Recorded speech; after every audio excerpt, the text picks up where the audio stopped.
what's going on, everybody? You're tuning into another episode of 20 Tim Minutes. I am your host, Tim McCarthy. Today I have on Stephanie Lauredent-Diasio of SLD Wellness, is a doula and energy healer, a certified meditation teacher, a Reiki practitioner, yoga instructor, and life coach. She was also just featured on the website Voyage Denver.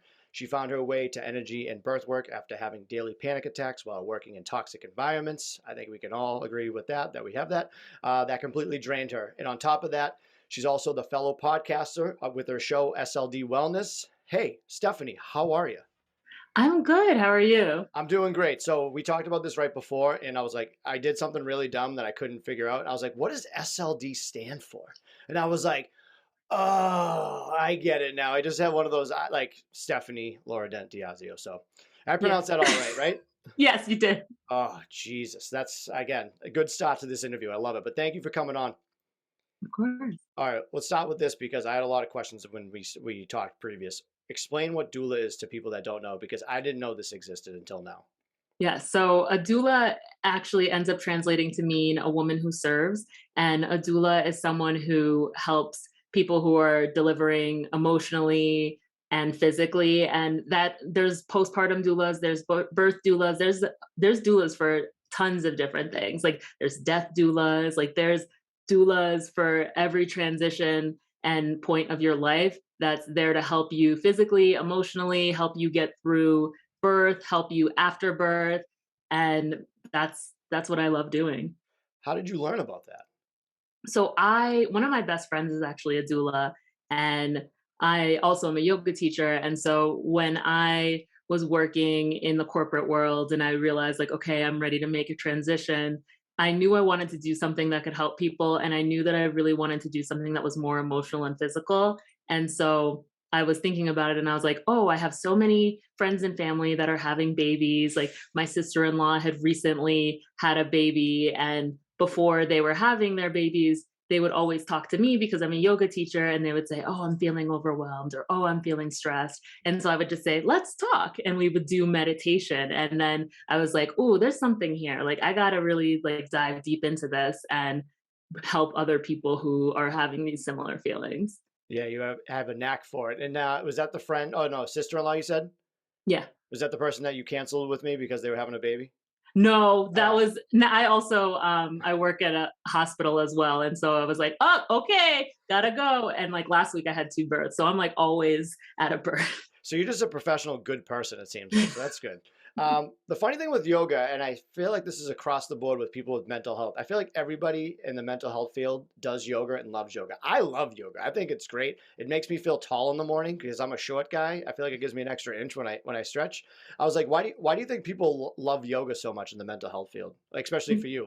Yeah, I feel like a lot of people love it because especially when you're so in your head, to do something that is like a mix of the physical and the mental is a nice distraction away from that. And that was really what got me started with it too. Like I was in grad school and was always just doing schoolwork all the time. Like I remember I would like sleep for 3-hour stints, do work, and then like keep doing that. And then it was like, this is not sustainable. So I needed something that was consistent. I knew the moves, I knew what to expect. And then every single time I would finish, I would feel better. Women who are pregnant, they love yoga, right? That's like a good thing to do. Oh yeah, prenatal yoga, postnatal yoga are huge and they're very helpful. They also help with if someone is delivering, it helps to rotate the position of the baby's head to get them ready for birth too.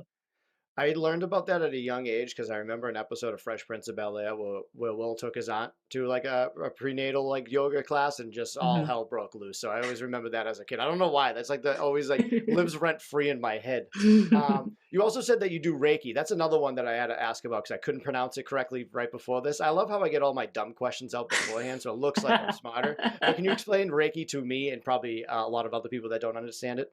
Yeah, so Reiki is it's all about like energy, and there's like life force energy that's inside all of us, and there's different parts of the body that could have like stagnant energy, like if you're really stressed or you're really overwhelmed or you're feeling sick or something like that. And Reiki helps to allow your body to naturally heal those areas. And it's something that you can do.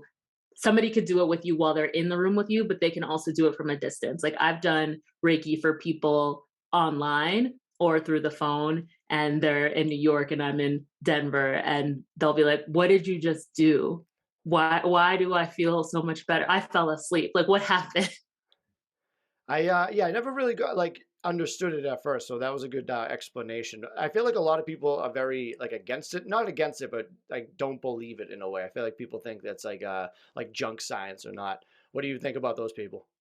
I think that you have to actually feel it and experience it to really know, because the first time that I experienced Reiki, I literally knocked out. And then I got up and I was talking to my Reiki practitioner. I was like, what just happened? Why did I feel all of these feelings throughout my body? And it was so connected to the chakras. And all of those things are very real. I feel like if you are, and I grew up being very science. So I was like, what is this? Like, what is this stuff? But when you actually do it, you're like, oh, there's like energy that exists and it's inside of me and it's outside of me and it's everywhere. Yeah, what is it? Mind, body, and spirit, or mind, body, energy? What is it? What is Yeah. that trait they say? I don't know. I'm so bad at this. Yeah. I would say like mind, body, spirit, or Mind, mind, body, body, spirit. Yeah. soul. Yeah. Now, are you big into like astrology and stuff? Is that no? Is Reiki the one with like the rocks and stuff? No. So Okay. Reiki is like, there's different chakras. So there's like a chakra at the heart, a chakra at the throat, a chakra at your crown. There's like chakras like throughout your body. But I also do like astrology. I got I mean, into it recently. I'm into it. I really am. I got into astrology recently because someone said to me, they were like, I was like, if the moon controls the waves and the water on Earth, and our body's a 70% water, it's like, why doesn't it control us? And I was like, oh my God, you're right. I was like, this is great. What sign are you? I'm a Leo sun, I'm a Capricorn moon, and I'm a Virgo rising. See, that's where I get confused. I'm just a Capricorn. That's I know the basics. I'm like in first grade when it comes to astrology. I don't know anything. I had my cards read recently. That threw me through a loop. So I think like I'll do Reiki and I'll probably get way too into it. So I'm gonna go like the first grade level when I find it. Um, that's so funny. I like that. All right, let's go back to like your like give us a little bit of synopsis of how you got here to talk to me today. Like what was your career like up until because you said you had a toxic work environment. What was that all about? Oh yeah. So I used to live in Philadelphia and I worked as an editor at a newspaper, realized like, okay, that's not really what I want to do. So then I decided to do marketing at a nonprofit. And that was really like the first like hit of anxiety and not really knowing like, hey, my work is connected to this. And I was working in the suburbs of Pennsylvania at the time. And like when I went to college, there was this joke that now I'm like, it's not a joke, it's real. They would say like, what's the space between Philadelphia and Pittsburgh? And they would call it Pennsyltucky. And I was like, oh, ha ha ha. And then I worked and I was like, oh, they weren't joking. Like they see a black person. I was the only black person that worked there. And like they would take like my VP would take me in a room and yell at me for no reason. Nothing valid, nothing real. And everybody else at work was so confused because they're like, you work so hard. You are here all the time. Like, why are Right. you getting yelled at? This doesn't make any sense. But of course, no one knew what to do about it. So it just continued. And I started to every time I would get to work, I started to have what my doctor thought was heartburn for a while, but it was just me dry heaving at my desk. Anytime I would get to my desk, I would just start dry heaving, and I was like, "This is not something's wrong here. Like something is up." And I ended up leaving, and as soon as I left, I was like, "All of these symptoms that I have are gone. Like something doesn't sit right here." And I had like other places afterwards where I kept working and had similar things. And so after I worked there, I worked in higher education. And that was where I had my first anxiety attack because I had a VP there that was sending me emails after work hours and was just like really aggressive, tagged a bunch of people in the email. And I had my first anxiety attack and I thought I was having a heart attack. Like I was just like clutching my chest and like breathing really hard. And then I remember when I was like talking to my therapist, she's like, that was an anxiety attack. That's what you had. And then I just kept having them when I was working there. And I was like, this is not it. Like I'm not sleeping and I'm one of two black people in this office. And the other person that I worked with was the same age as my mom, but the VP kept mistaking who we were. And I was like, 23. So I was like, this doesn't make any sense. Like Yeah. there's some issues here. And I just kept having like strings of those kind of jobs. Moved across the country from Philly to Denver after I got my MBA. And I worked in another place that was similar to that, where I just started having like dry heaving and just like throwing up out of nowhere for no reason. Just like wake up and it's like, oh, and now you're sick.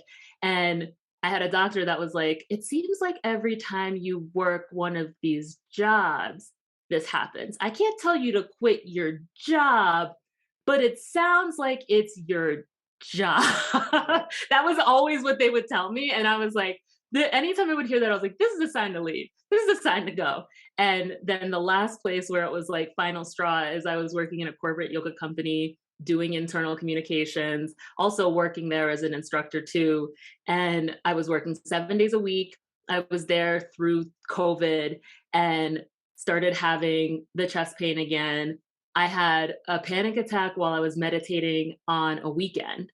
And I was like, nope, it's this isn't it. And I always knew I wanted to work for myself, didn't quite know what it was going to be. And I was like, you know what? I don't care that it's COVID. It's time for me Yeah. to figure this out and do it because my health is more important than this paycheck. Most people don't know that. They just keep working away, working away. Now, when you got to Denver, was it the same type of thing? Was you dealing with racism there as well? I feel like there it was more toxic than racist. But with that being said, like most places I worked, there were not a lot of people who looked like me. Like it Right. was rare to work somewhere where it was like, oh, diversity. It was like, oh, you're one of two or you're one of one. And it was pretty frequent. I just when I got to Denver, I wasn't getting like brought into a room and yelled at. That was more so when I was living in Philly. Right. Do you think that if that first job that didn't happen, you think you'd be still working there? You know, I feel like there's a possibility that I probably would have stayed a little longer because at the time I was so focused on the check. I was so focused Yeah. on, oh, well, I'm working and this is what you're supposed to just deal with. This is the working world. This is the stress of working. And then when it was so persistent that it impacted my health, it was like, I don't have a choice. I have to go. Now, my question too is, did you say anything to this person? Oh, yes. Anytime I've left a job, I've been very vocal. I've been Yeah, very just clear like double about burden out the way. I've been like, "Listen, there are issues here, and I'm not going to stay in this. Like, this isn't sustainable." And like, even though in those like in the first place that I worked, where I had the conversation with the VP about what was going on there, of course, she just continued to yell at me. So then when I gave my notice, she was shocked. She was very surprised by why I was leaving, but that place was also toxic within itself too. Like they had people who were leaving left and right. All those places I worked, they had people who couldn't really stay there long term, had a ton of health issues. And it wasn't until they left where they were like, oh, it was where I worked. That was the problem.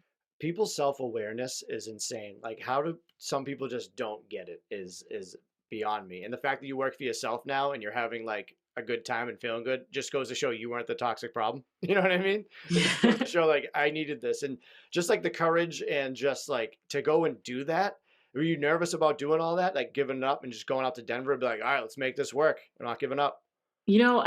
I think that for me, what was weird about moving was doing it and knowing like I only knew my husband and my dog. Like I was like, that's it. That's Like, all you let's need. go. Let's go. But at the same time, when I was in Philly, I was doing yoga teacher training. And in that time frame, I was definitely in this like deep meditative state. And everything that was kind of coming through in that time frame just felt like it was like, you need to move. You have to go to Denver. Everyone around me thought I was crazy. They were like, why would you do this? Your entire family's on the East Coast. Like, this doesn't make any sense. But for me, I was like, if I'm going to keep having a string of these kinds of jobs, like a slew of racism, this is not it. Like, I would rather take a leap and see what happens. And you know what? If it falls flat, I can always go back. Like, I Right. can always go back to the East Coast, but I can't always have the opportunity to be like, oh, my lease is up. I finished school.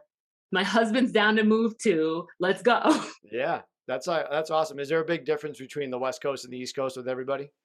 I think so. I feel Yeah. like with the East Coast, it's very like cutthroat, move really fast, hurry up, like get it done. And then I've noticed here in Denver, it's like you can move a little bit slower. Like Yeah. people are nicer to you. They're more like, how are you feeling? Whereas when I was in Philly, it was like, oh, you feel sick? You're still coming to work, Oh right? yeah. Yeah, they don't care over here. It's like if 10 inches of snow, yeah, you better walk to get here. It doesn't matter. Yes. Now to back up a little bit about the racism in the workplace. Now, did it happen to the other woman you said that you worked with? Yes, it did. Why do you think what do you think what was she doing, you think, inside of her head? The person who was doing all of it. Yeah. I honestly feel like at that period of time, because things were not great with that office, they were trying to get people to quit. And so it was like, how can we turn up the heat and get people to quit? And they did it. Tons of people left that company. Yeah. Tons of people were like, you know what, I'm not going to do? Put up with this nonsense. Like it. And I mean, that person who was doing it also was, I think they thought that their job was on the line. And so they were like, oh, okay, like I need to turn up this heat, make everyone feel these feelings. I mean, she also, her contract didn't get renewed either when I left. So it was like, you were clearly causing enough issues that they didn't want you there either. Now, did any coworkers like try to stand up for you or anything? I mean, I feel like they tried, but I also feel like when you work in a toxic place, everyone is dealing with that toxicity. They're like, I don't want to lose my job. So Yeah. even if I want to stick up for you and tell them that you're doing a good job, I don't want them to then turn on me and be like, okay, like you're an issue and we're going to keep harassing you. And so that's a lot of what was happening. Like people would try to be like, you're doing a great job and like you work so hard. But at the same time, I think they were very much focused on not losing their job. Now, I keep wanting to talk about the racism side. Obviously, you deal with it outside of work. How is it dealing with that? It's it's interesting. I think that work was definitely like the primary place where I dealt with it for sure because it was just like persistent. It was always in my face. Outside of it, when I would talk about the things that were going on in my life or how hard those things were, people would just be like, "Oh, you just don't want to work," or "Oh, like what is the issue here? Oh, this issue's with a yoga job." Like they would kind of just try to like minimize Yeah, yeah, what I yeah. was experiencing, or if I had all of those physical symptoms of anxiety, they'd be like, "Oh, she's just sick." It's like, I'm having panic attacks Yeah. every day. Something's something's wrong here. I have, and now like since working for myself, I haven't had an anxiety attack in over a year. And that for me, That's I was awesome. like, whoa, this has never happened in my adult life. Yeah. Your mind, body, and spirit was getting killed. It was. It was getting absolutely killed. Why do you think people are racist? Like, is it just ignorance or what? You know, I think ignorance. I also think that if you grow up with something and you think like that is right and that is the way, it persists. Like it's a generational thing where it's like if you've got a parent who's racist who tells you like these people are this way and like these people are lazy or whatever the case may be, then like it seeps into the next generation and the next generation. Yeah. Like little bits of that just continues, and it isn't until people are aware of their privilege and they're aware of the things that they have that other people don't have, or the ways that they don't have to struggle through life that other people do, that there's a shift. Yeah. Well, fuck them anyway, I'm like, oh, we can curse Oh yeah, you can say whatever the hell you want, girl. Shit. on this I always have like a lot of questions about this because I never got the opportunity to talk about racism from the other side of the point. So I do appreciate you letting me ask these things. And I always wondered, as a white person, like how can I support somebody of a person of color inside the workplace or everyday life? Like that's my thing. I always feel like, what can I do on my side, and anyone else out there that's too afraid to ask? Because I feel like a lot of people are afraid to ask what they can do. Do you have any idea? So when I think of the things that I encountered in the workplace, what would have been nice if they were different would have been, besides just telling me behind closed doors you're doing great, like saying it in front of the people who are actually doing the stuff to the person. Like Yeah, if yeah, you have somebody who is venting to you about the racism they're experiencing at work, yes, talk to them, but also like be an advocate for them, because if you're not doing that for them in those spaces, they're probably going to quit. Like they'll probably just leave and go somewhere else, and then you've lost a great asset to your team who's probably working their ass off the entire time. And instead of them being able to see like, hey, you support them in front of others, they just know, okay, like they're a good person but they don't want to lose their job, or they're a good person but they care more about their money. Yeah, that seems about right. Now let's go back to the doula real quick. Let's sell yourself a little bit. Why should people come to you? I feel like because of the fact that I have dealt with all of the toxicity that I have, like Yeah. I very much can I can spot that stuff real quick. And I'm also and trauma. Like I know how to move through trauma. And birth can be a traumatic experience for a lot of people. Like 80% of people have said that birth has been traumatic for them in some capacity. In a lot of those cases, they don't have someone else that's there to help support them emotionally and physically. And also because of my energy work and my yoga background, I bring so much of that into birth. If someone tells me, hey, here are the things that I want to have happen, yes, birth can be unpredictable. And like, I can't say like with 100% certainty, all the things that you want will happen, but I can do my absolute best to make sure that the things that you want to have happen in your birth actually do happen. Right. Now, where can everybody find you on the internets? On Instagram, I am at SLD Wellness, and my website is sldwellness.com. And I think for me, what's been really cool about doing all this stuff is being able to just like truly just support people in all aspects of life when they're like, hey, I'm having a baby. Hey, I had a baby. Hey, I want to make a career change because this stuff is shit. Like, I'm like, I can help you. Do you recommend everybody to at least see a therapist like once a year? Do you think therapy is like anyone, even if they don't have mental health? Because I'm a big proponent of that. I think even people should talk to somebody that has like no dog in the fight. You know what I mean? What do you think about that?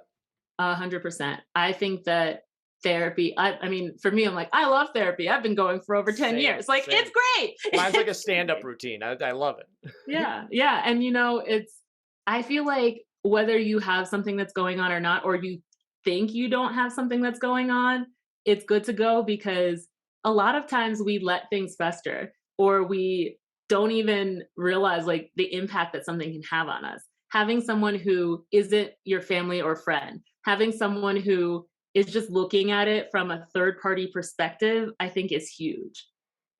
Fantastic. Stephanie, I appreciate you so much coming on. So let's end with this. I always love asking these questions. If you were like a boxer, wrestler, and you came out to an arena full of people, what would your song be for Stephanie?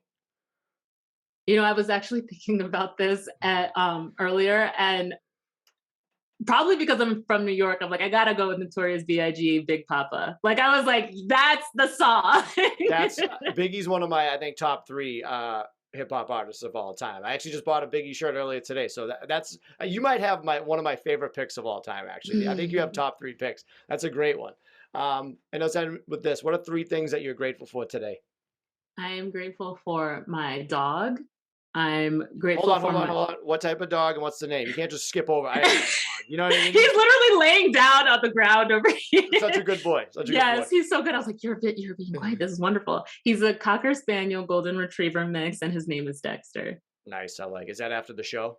Yes. Oh yeah. Okay. I picked up on that. All right. What are the other two? I am also grateful for my mental health, because that I feel like has been on a wild ride with me, and I'm like, things are steady. This is great. Like, I can actually sleep through the night. I'm not like waking up in the middle overwhelmed. Like, my mental health is definitely another one that I'm grateful for today. Fantastic. And the last one is tea, because I love tea. I'm a big black tea guy. I do black iced coffee and black tea. What's your favorite type of tea? I really just like tea in general. Right now I'm drinking nettle tea. Earlier I had like ginger tea. I just love tea. Give me all the teas. Give me all the tea.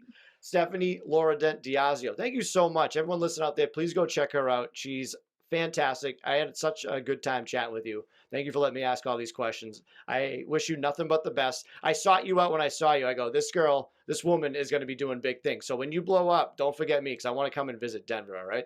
Oh, yes, you absolutely have to come visit. Stephanie, thank you so much. Round one, fight! Okay, hopefully you know the deal. I do rock, paper, scissors with all my guests. So you're going to put your hands up in front of the screen. You're going to call it. My eyes are going to be closed because I'm not a cheater or anything. So we're going to do 2 out of 3 and see how we do, all right? Whenever you're ready. Okay.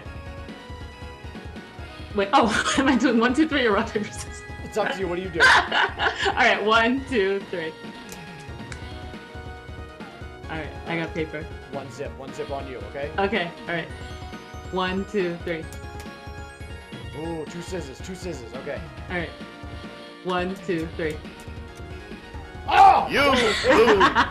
Oh my gosh.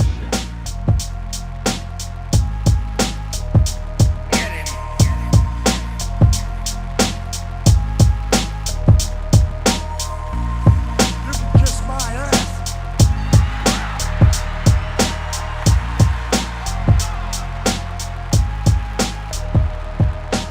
This podcast is not intended to be a substitute for professional medical advice, diagnosis, or treatment. Always seek the advice of your physician or other qualified health provider with any questions you may have regarding a medical condition. If you are feeling suicidal, please dial 911.